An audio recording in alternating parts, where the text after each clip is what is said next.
over time. So let's talk a little bit about best practices. We talked earlier about the covered entity versus the service provider, roughly analogous to a controller versus a processor. One of the things that we do at Trusted Counsel, and we've helped our clients do, we started it with GDPR, and we're going to continue it by and large with CCPA, is that, as with any exercise, you begin with discovery. So it's important to know what data you have. Where are you getting it? What are you doing with it? And where is it going? You can get a whole lot more granular than that, but that's essentially what you're doing, right? It's the life cycle. You're mapping the life cycle of your data. And I liken it to, when you're in school, and I never did this, so I should actually take my own advice. The better your outline is, the easier it is to write your term paper, right? It kind of writes itself. So my view is it's a little bit of it's either a funnel or an inverted pyramid. You put in the hard work of finding out where your data is, what you're doing with it, all that. The more thorough you are there, the easier the other stuff will be. That kind of stands to reason.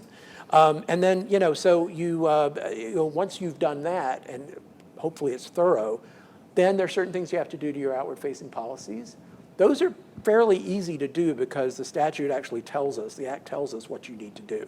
You need to lay out the rights, the particular rights that you've got. You have to put the button or the link or whatever it is that says, I don't want you to sell my information. So that's a little more prescriptive. On the discovery mapping side, the life cycle mapping, are you all finding that that's being done manually in most places, or are there people starting to use more automation to do that? There are tools out there, but even we are using tools to implement or get data discovery done, but there is a limitation. So some of the tools perform better for some type of data, some of the tools do better for other type of data. But what happens legal teams are like spreadsheets and surveys? That is how people are still doing. You understand the database, you understand the application, what categories of data you have, and where it is located, from where you are getting it, from where you're storing it. That is the only thing that people are doing right now. We are seeing that. And on the policies, are you seeing companies maybe looking at just creating specific ones for California? Yeah. I think that's right. And it basically, there's no requirement, in the CCPA that it has to, look a particular way or, flow. It has to be conspicuous. You can't sort of hide it somewhere. It has to be there.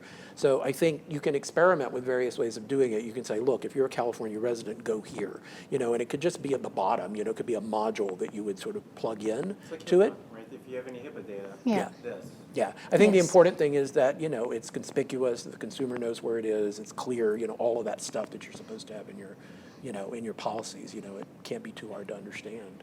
But yeah, I think there are various ways of doing that, and, in order to be compliant, you need to look at your third-party agreements to make sure that they don't need to be amended. The good news is they probably don't need a lot of amendment, because basically what you're saying there is, you agree to follow our instructions and don't deviate from them. It's like you can only use the data as we tell you that you can use the data. And then if you've taken that step, then you've really if then they go off the reservation and do whatever they do, that's on them. And that's very clear in the Act. Yeah. One of the challenges in that area is with the movement to cloud. So cloud providers, you're hosting your data in cloud. Cloud providers might have access to that data just for, providing admin support. How do you deal with that? So you need to bake those requirements into your control so that even if they have access to your data, they should not cross the line. And if they do that, you're covered with your contract. So.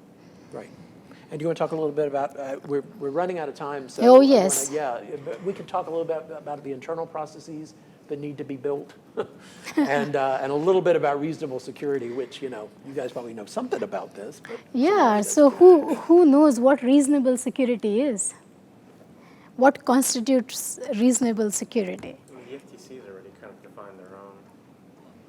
And so has California. And so has California. So during our research, what we found out is in 2016 February, California Attorney General published a data breach report, which has, they have analyzed around 657 breaches during 2012 to 2015. And what they saw is there were, PII record breach of 49.6 million people. And that is where they come up with recommendations. So they have 5 recommendations given in that report. One of it, or the first one, is having a reasonable security. And what they're saying is, look at CIS top 20, Center for Information Security, critical security controls, top 20, and deploy them along with encryption and redaction of PII and multi-factor authentication for all critical databases. So this is what they have come up with. So if someone now asks you what is reasonable security in CCPA, you can definitely show him that, show them that report, breach report, and show that this is a recommendation, and AG views that particular recommendation as reasonable security. That is where we first encounter that word, reasonable security. So at least you're covered from some point of view.